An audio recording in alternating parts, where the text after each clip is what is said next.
27వ కీర్తనలో ఒక అద్భుతమైన మాట ఉంటారు.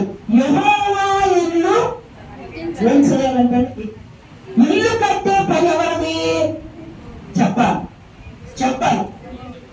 ఇల్లు కట్టే పని ఎవరిది? దేవునిది కదా. యెహోవా ఇల్లు కట్టించకపోతే ఇల్లు ఏమైపోతుంది? కూలిపోతుంది. ఆ ఇల్లు ఏమైపోతుంది? పతన స్థాయికి చేరిపోతారు. చూడండి, ఇప్పుడు ఈ కాలంలో ఎక్కడ చూసినా చూడండి పతన స్థాయికి చేరిపోయే కుటుంబాలు గోకులుగా మనము చూస్తూ ఉన్నాం. సంఘ పరిస్థితి కానీ, కుటుంబ పరిస్థితి కానీ, సమాజం యొక్క పరిస్థితి కానీ కూలిపోతూ ఉంటూ ఉన్నాయి. అయితే చూడండి, యెహోవా ఇల్లు కట్టించలేదంటే దేవుడే కనుక ఇల్లుని కట్టించకపోతే ఇల్లు ఏమైపోతాయంటండి? కూలిపోతాయి. ఈవేళ దేవుడు దేవుని దగ్గరికి వచ్చినప్పుడు గొప్ప కూలిపోతున్న మన కుటుంబాన్ని దేవుడు కట్టాడే లేదా? కట్టాడు కనుక ఎక్కడ మనము చాలా క్షేమముగా, ఆరోగ్యముగా, సురక్షితంగా మనము ఉన్నాం. అయితే చూడండి, అలాగే దేవునికి ఇల్లు కట్టే విషయంలో ఎంత శక్తి ఉందో, దేవుని తర్వాత సమాజాలు కానీ, సంఘాలు కానీ, కుటుంబాలు కానీ కట్టే శక్తి వేరొకరికి ఉండదు. ఎవరండి?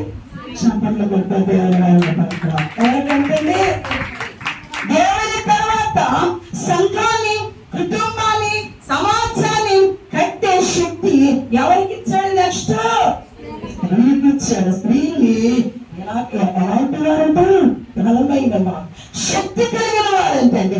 అయితే చూడండి, నువ్వు కుటుంబాన్ని అంటే నీ సమాజాన్ని బాగు చేసుకోవాలి, నీ కుటుంబాన్ని బాగు చేసుకోవాలి, నీ సంఘాన్ని బాగు చేసుకోవాలి. అంటే ఇప్పుడు ఎందుకు బాగు చేసుకోవాలంటే సంఘంలోనికి నాశన పుత్రుడు ఎంటర్ అయ్యాడు. ఎవరు?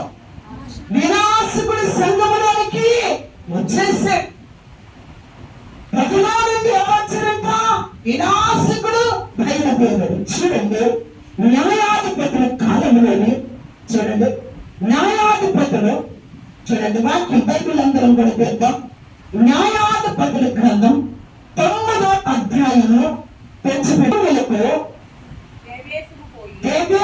పోయి దాన్ని పట్టుకొనడు. ఆ పట్టణము నడుమ ఒక బలమైన గోపురం ఉండగా స్త్రీ పురుషులు పట్టణపు యజమానులు అక్కడికి పారిపోయి తలుపులు వేసుకుని గోపురపు శిఖరం మీదకి ఎక్కిన చిన్న ప్రార్థన చేసుకుని వాక్య పరిచయంలోకి వెళ్దాం. మహాగరుడ పరిశుద్ధుడైన ప్రభువా, మీ కొండలాంటి స్తోత్రములు చెల్లించుకుంటూ ఉన్నాను. ఈ మధ్యకాల సమయంలో నన్ను ప్రేమించి మీ దాసులుగా మీ కోరికలు ఏర్పాటు చేశారు. ఇదిగో ప్రభా, యుద్ధ భూమిలో ఉన్న మేము, ఇదిగో యుద్ధ స్థలంలో ఉన్న మేము మీ ఆయుధములు ధరించుకొని యుద్ధ భూమిలో ఉన్న శక్తులను జయించడానికి మీ వాక్యం ద్వారా మాకు శక్తిని, బలమని దయచేయమని, మీ వాక్యం వింటున్న మా అందరికీ కూడా మీ శక్తిని కలుగజేయమని అందరూ స్థితులు చెల్లించుకుంటూ యేసు నామమున ప్రార్థించి వేడుకుంటున్నాము పరమ తండ్రి. ఆమేన్. హల్లెలూయా. దేవునికి మహిమ కలుగునుగాక. అయితే చూడండి, యుద్ధ భూమిలో ఉన్న వ్యక్తి ఏమీ లేకుండా వెళ్తే ఏమైపోతాడండి? చెప్పాలి. యుద్ధ భూమిలోకి వెళ్ళినప్పుడు ఏం తీసుకుని వెళ్ళాలి? ఆయుధాలను తీసుకుని వెళ్ళాలి. ఆయుధాలను తీసుకోకుని వెళ్ళకపోతే ఏమవుతాడు ఆ వ్యక్తి అంటే? ఓడిపోతాడు, అపజయము పాలవుతాడు. ఈ రోజున మన కుటుంబాలకు కానీ, సంఘాలకు కానీ ఎందుకు అపజయం పాలవుతున్నామంటే మనలో యుద్ధోపకరణాలు లేవు. ఏమిలే, మనము ధరించుకోవాల్సినటువంటి ఆయుధాలను ధరించుకోకుండా శత్రువుని తక్కువ అంచనా చేసి వాడి మీద యుద్ధం ఇవ్వుతున్నాం. కాబట్టి ఏమైపోతున్నాం? మనము పడిపోతున్నా. కుటుంబాలు పతనమవుతూ ఉన్నాయి. ఎందుకంటే చాలా మంది శత్రువులు అనుకుంటారు, కుక్కలు తీసినట్టు తీసిపడేస్తారు శత్రువుని. కుక్కని చేయంటే పోతలు. అలాంటి వాడు కాదు వాడు. శత్రువుని తక్కువ అంచనా వేయకూడదు కూడా. నువ్వు ఆ శత్రువుని తక్కువ అంచనా వేస్తున్నావు కాబట్టి నీ జీవితంలో అనేక విషయాలు ఏమైపోతున్నావు, ఫెయిల్యూర్ ఉన్నాం. కుటుంబ పరముగా, సంఘ పరముగా, మన యొక్క వ్యక్తిగత పరముగా ఎన్నో సార్లు మనము ఫెయిల్యూర్ అవుతూ కొన్నిసార్లు జీవితం మీద ఏర్పడుతుంటే పరిస్థితులు కూడా మనము తెచ్చుకుంటూ ఉన్నాం. అయితే చూడండి, యుద్ధ రంగంలోకి వెళ్ళిన వాడు ఆయుధాలు లేకుండా వెళితే ఆ యుద్ధ రంగంలో పోరాటం చివరికి తన ప్రాణాలను కూడా పోగొట్టుకునే పరిస్థితి ఆ వ్యక్తికి కలుగుతూ ఉంది. దేవుడు విన్నాం. ఈ యొక్క మధ్యాహ్న కాల సమయంలో ప్రభువు మనకి చెప్పుచున్న మాటలు ఏంటంటే, కడవరి దినాల్లో ఉన్నాం. మనం ఏ దినాల్లో ఉన్నాం? కడవరి దినాల్లో, అంచె దినాల్లో, అపాయకరమైన దినాల్లో మనం ఉన్నాం. చూడండి, ఎక్కడ చూసినా సంఘాల మీద పడి ఏడుస్తున్నట్టు ఎక్కడ చూసినా చూడండి, క్రైస్తవ సంఘాలను పాడు చేసే వినాశకుడు, క్రైస్తవ కుటుంబాలను పాడు చేసే పాపపు పురుషుడు బయలుదేరి ఉన్నాడండి. అయితే చూడండి, ఇక్కడ న్యాయాధిపతుల కాలంలోనంట రక్తపు పిశాచంటండి. అది మీకు మీరు చాలా జాగ్రత్తగా. ఇక్కడ సంఘములు కట్టిన వారు ఉన్నారు, సేవకులు ఉన్నారు, విశ్వాసులైన వారు ఉన్నారు. తర్వాత నెక్స్ట్ మళ్ళా ఆ సేవకు ఎన్నో కూడా దేవుడు పిలుచుకోవచ్చేమో మనకి తెలియదు. అయితే చూడండి, ఇప్పుడు సమాజంలోనికి ఎవరు ఎంటర్ అయ్యాడంటే రక్తపు పిశాచే. ఏ పిశాచే ఏంటంటే, ఏ పిశాచే? రక్తపు పిశాచి సమాజంలోనికి ఎంటర్ అయ్యాడండి. అదే మనకు అంటే రక్తపు పిశాచి రాజే కానీ, ఆనందమే కానీ, వాడు సమాజంలో ఎలా ఉన్నాడంటే రక్తపు పిశాచిలాగా ఉన్నాడు. అయితే సంఘములోని రక్తపు పిశాచి లేడండి. సంఘాన్ని పాడు చేస్తారు, సంఘాన్ని కూలగొట్టేవారు, కుటుంబాన్ని కూలగొట్టేవారు కోట్లుగా మనకి కనబడుతూ ఉన్నా. అయితే ఈ సమాజంలోనికి, ఇశ్రాయేలు సమాజంలోనికి ఎవరు వచ్చారంటే రక్తపు పిశాచి వచ్చాడండి. ఎవరు చెప్తున్నాను, సంఘములో అధికార దాహమును కోరుకోవద్దండి. సంఘంలో దేవుడు నీకు ఏ బాధ్యత ఇచ్చాడు, అదే బాధ్యతగా, అదే పనిని కలిగి ఉంటే దేవుడు నాగరి దినాల్లో నీ స్థితిగతులను మార్చి ఒక ఉన్నతమైన హోదాను, ఒక ఉన్నతమైన స్థాయిని దేవుడు నీకు అనుగ్రహిస్తాడు. అయితే చూడండి, ఇతడు సమాజంలో, యోధా సమాజంలో ఇశ్రాయేలు ప్రజల మధ్య అడుగు పెట్టాడు. ఎలాగ అడుగు పెట్టాడంటే అధికార దాహముతోటి. ఇలా చూడండి, సమాజం క్రైస్తవం పెరిగిపోతుంది, క్రైస్తవం నలుమూలలా పాకుపోతుంది, నలుమూలలా క్రైస్తవం పెరిగిపోతుందని ఇవాళ ఎక్కడ లోకమంతా చూడండి క్రైస్తవాన్ని అణిచేయాలి, క్రైస్తవాన్ని లేకుండా సమూల నాశనం చేయాలని ప్రయత్నాలు జరుగుతూ ఉన్నాయి. అయితే అటువంటి ధర్మంలోనండి ఈ రక్తపు పిశాచు వచ్చి ఇక్కడికి వచ్చినట్టే ఇశ్రాయేలు సమాజం మధ్యకి వచ్చారు. ఇశ్రాయేలులో ఏం అప్పటికే విద్యులు అప్పటికే చూడండి, ఇశ్రాయేలు ప్రజల సమాజంలోకి వచ్చి అధికార దాహమును కలిగి అక్కడ ఉన్నటువంటి 70 మంది సహోదరులను కూడా ఒకే బండ మీద అతడు ప్రాణాలను తీసేసి, ఒకే బండ మీద 70 మంది సహోదరులు ప్రాణాలను తీర్చడం అంటే రక్తపు పిశాచు. అయితే చూడండి, అటువంటి వ్యక్తి ఈ సమాజంలోకి వచ్చినప్పుడు ఇశ్రాయేలు ఏం చేయాలో అర్థం కావట్లేదు.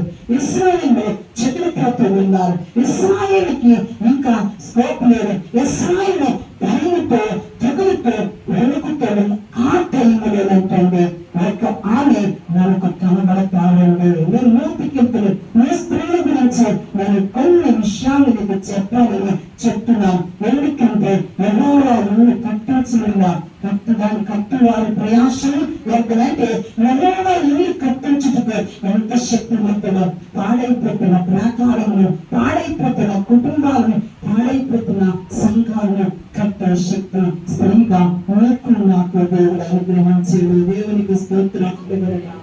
అటువంటి సమయంలోనికి మనం వచ్చాం, అటువంటి దినాలకు వచ్చాం కనుక ఇప్పుడు మనం వేడుకలు వెళ్ళాలంటే అభ్యర్థులకు సమాజంలోకి వచ్చారు. ఈ అభ్యర్థులకు తమరాలంటే ఎవరు కావాలంటే వెలగలు స్త్రీలు కావాలి, తెలివైన స్త్రీలు కావాలి, తెలివైన ఖర్చే స్త్రీలు కావాలి. ఎవరు కావాలంటే రోదనము చేసే స్త్రీలు కావాలి.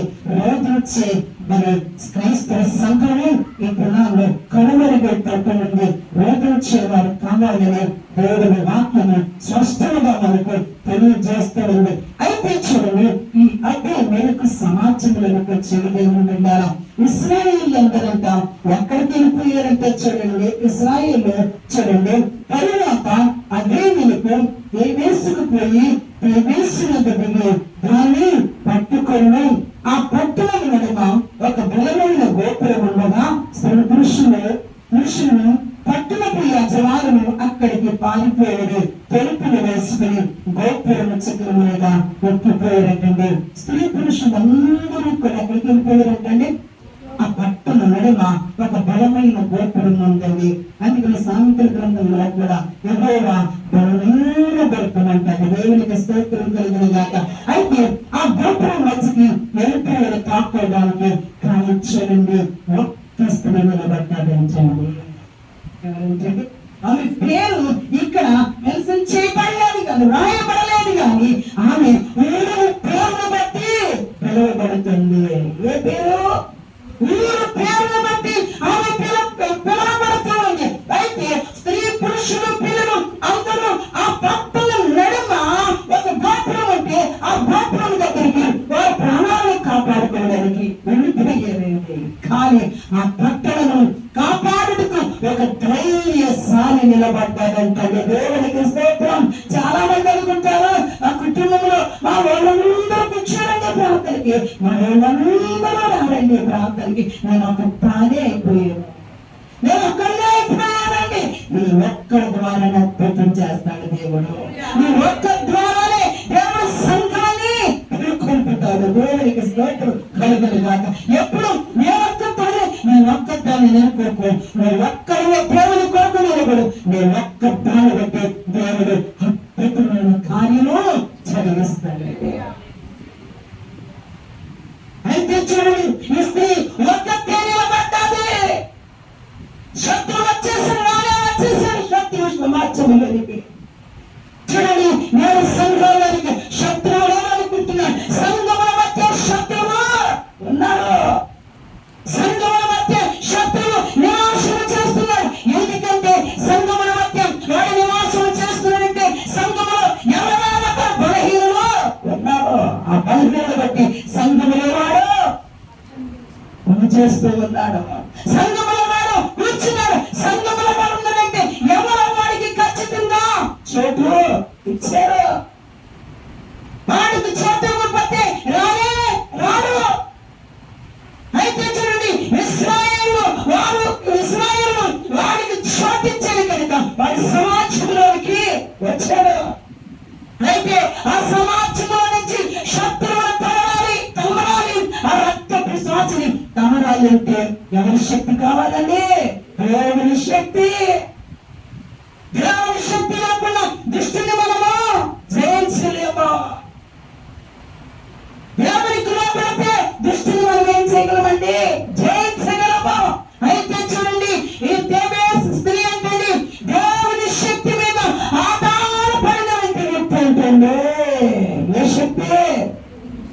ఇంటిలోకి వస్తున్న దుష్టుని, నీ సంఘంలోకి వస్తున్న దుష్టుని నీ యొక్క ప్రమేయం నుండి వస్తున్నాడు. ప్రమేయం లేకుండా మాత్రము రాడు. వాడు వచ్చాడండి అంటా ఉంటాం మనము. వాడు వాడలేనా? నీ ప్రమేయం ఉంటేనే, నువ్వు తెలిస్తేనే వస్తాడు. పిల్లవకుండా వచ్చేవాడేమి కాదాడు. వాడికి సిగ్గు నీతి ఉంది. ఎవరికి? శాతానికి సిగ్గు ఈ రీతి ఉంది. నువ్వు పిలవకుండా ఏమి రాడు, పిలుస్తాం. కంటి ద్వారాను, మాట ద్వారాను, నడక ద్వారాను, వేరే ద్వారా అని పిలుస్తున్నావు. నువ్వు తెలియట్లేదంటే పిలుస్తున్నావు. నీ నాలుగు ద్వారాలో వేరే ద్వారా పిలుస్తున్నావు. అందుకని చిటికి నీళ్ళతో ప్రయాణమాడు చేస్తున్నాడు సులువుగానే. అయితే వాడు సమాజంలోకి వచ్చాడు. ఈ మాట ఎవరికి తెలిసిందంటే ఆ యొక్క స్త్రీకి అనిపించిందండి. ఒక స్త్రీ ఒక శత్రువుని జయించడం అంటే సామాన్యమైన ఇస్రాయేల్ సమాజం అంతా కూడా దాక్కోవడానికి వెళ్తున్నప్పుడు ఈ స్త్రీ కంటే ఎంత ధైర్యం ఉండే చేపలు కొట్టే ధైర్యం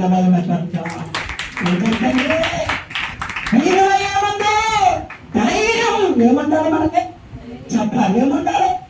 ఏముండాలండి? అన్నింటికి ధైర్యం ఉంటారు కానీ దేవుని పని చేయడానికి ధైర్యం ఉండదండి స్త్రీలకు. అన్నింటికి తిడతాకు ధైర్యం ఉంటుంది, కొడతాకు ధైర్యం, సంపాదించుకుంటుంది. దేవుని దగ్గర మన ఆమె పెడతానండి. ఇది కాదండి. ఏం కనుగొండాలంట? ధైర్యం కనుగొండాలంటండి. ఒకప్పుడు నేను చాలా పెరిగిపోయిందండి. బాత్రూమ్కి వెళ్ళాలన్నా కూడా ధైర్యం నాకు. బాత్రూమ్కి వెళ్ళాలంటే కూడా ఎవరు చెప్పలేవారు నాకు. అటువంటి స్థితి నాది. అయితే 2004 సంవత్సరంలో నేను 2001 సంవత్సరంలో భయంకరమైన చెప్పుకు గురి అయిపోయాను. భయంకరమైన చెప్పుకు గురి అయినప్పుడు 6 నెలల పాటు 6 నెలల కాలం నాకు నిద్ర లేదండి. 6 నెలల కాలం నిద్ర కానీ ఆహారం తినాలంటే నిరుప్తి వచ్చేది. ఆహారం భుజించాలంటే ఇష్టం ఉండేది కాదు, నిద్ర ఉండేది కాదు, ఎవరి వైపు చూడాలన్నా నిద్ర ఉండేది కాదు నాకండి. నా బాడీ అంతా ఫెయిల్ అయిపోయింది. రాత్రి పడుకుందామన్నా నిద్ర ఉండేది కాదు, పగల పడుకుందామన్నా నిద్ర పట్టేది కాదు. అటువంటి భయంకరమైన కష్టమైన పరిస్థితుల్లో నేను వెళ్ళిపోతున్న ఆ టైంలో 2003లో మా నాన్నగారు కూడా ఆ టైంలో ఏప్రిల్ 3వ తారీఖున వారు కూడా మరణించడము జరిగింది. ఆ టైంలో భయంకరమైన పరిస్థితుల్లో నేను ఉన్నప్పుడండి దేవుని మందిరానికి వెళ్ళేదాన్ని, మరణ ఆశాంతితో ఇంటికి వచ్చేదాన్ని. దేవుని మందిరానికి వెళ్ళేదాన్ని, మరణ ఆశాంతితో వచ్చేదాన్ని. పాటలు పాడేదాన్ని, అందరితో ప్రార్థించేదాన్ని. కానీ అశాంతితో మాత్రమే నా హృదయము ఉండిపోయింది. ఆ టైంలో నేను ప్రార్థన చేసి నాలుగు చనిపోయి వెళ్ళాను. అక్కడ కొన్ని సందిగ్ధ చెప్పి మళ్ళా వచ్చాను. కానీ నేను చనిపోతున్నాను. నా ఆత్మ నన్ను ఎక్కడికి తీసుకెళ్తుందంటే పాఠాల వైపు తీసుకొని మరణం తీసుకురావాలన్న నా ఆత్మ తీసుకెళ్తూ ఉంది. అలాగా చనిపోతున్నాను కానీ దేవుని మీద ఆధారపడుతున్నాను. ఏంటి పరిస్థితి నాకు? నేను ఎక్కడ తప్పుడు అడిగేశాను? ఎక్కడ ఎందుకు నేను శత్రువుకు చోటిచ్చాను? ఎందుకు ఈ పరిస్థితి నాకు వచ్చింది? ఈ భయంతో నేను బ్రతకలేకపోతున్నాను. ఈ దిగులుతో నేను బ్రతకలేకపోతున్నాను. బ్రతికి చచ్చి కాలంలో ఉన్నాను. ఈ చచ్చిన జీవితం నా కొత్త ప్రభు తీసుకుంటే నన్ను తెలుసుకో అని ప్రభుకి ప్రార్థన చేస్తూ ఉండేదాన్ని. 2004 సంవత్సరం 30% నేను జైలాం చర్చిలో విశ్వాసండి. మ్యారేజ్ అయిన తర్వాత నేను ఇక్కడికి వచ్చాను. అక్కడి నుంచి జైలాం చర్చికి నేను వెళ్ళడం, నా భర్తను బట్టి నేను కూడా అక్కడికి వెళ్ళండి. అలాగా 30% 2004లో అక్కడ కూటమైపోయింది. కరెక్ట్గా 12 గంటలైంది. ఆ 12 గంటల కాలంలోనే దైవజనుడు వాళ్ళు గారు ఏం చేశారంటే వాగ్దానముల కొరకు రమ్మన్నాడు. ఆయన ధైర్యం కలిగి ధైర్యాన్ని చెడుపుకోకు.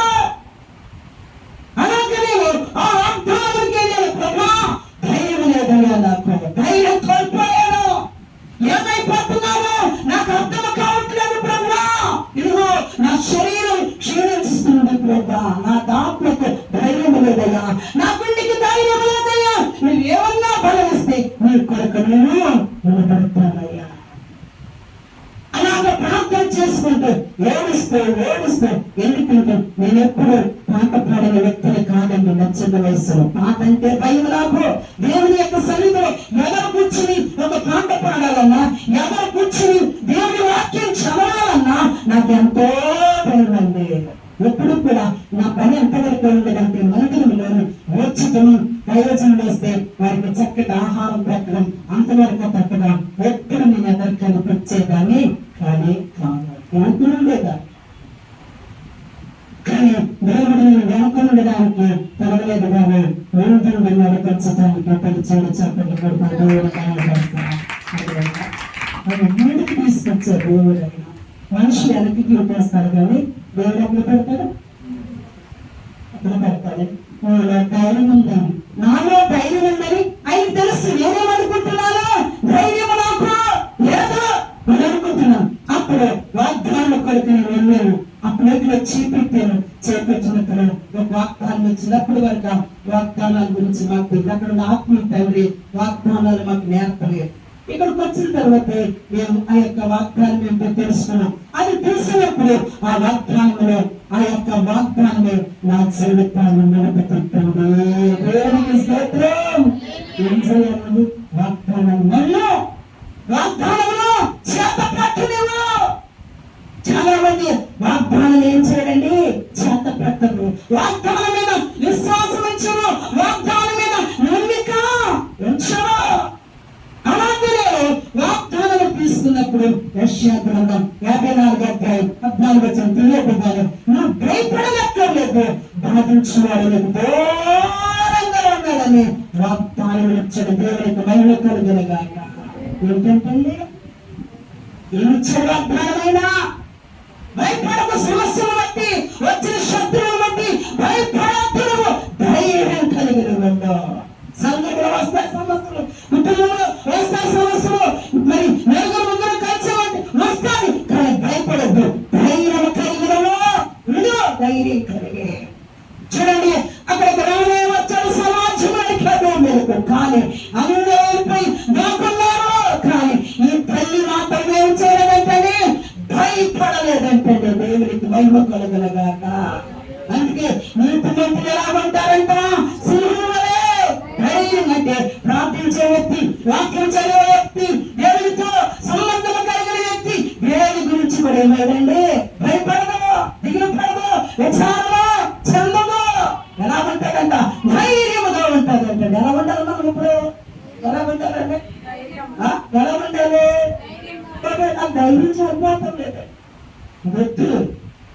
ధైర్యం ఎక్కడి నుంచి వస్తుందంటే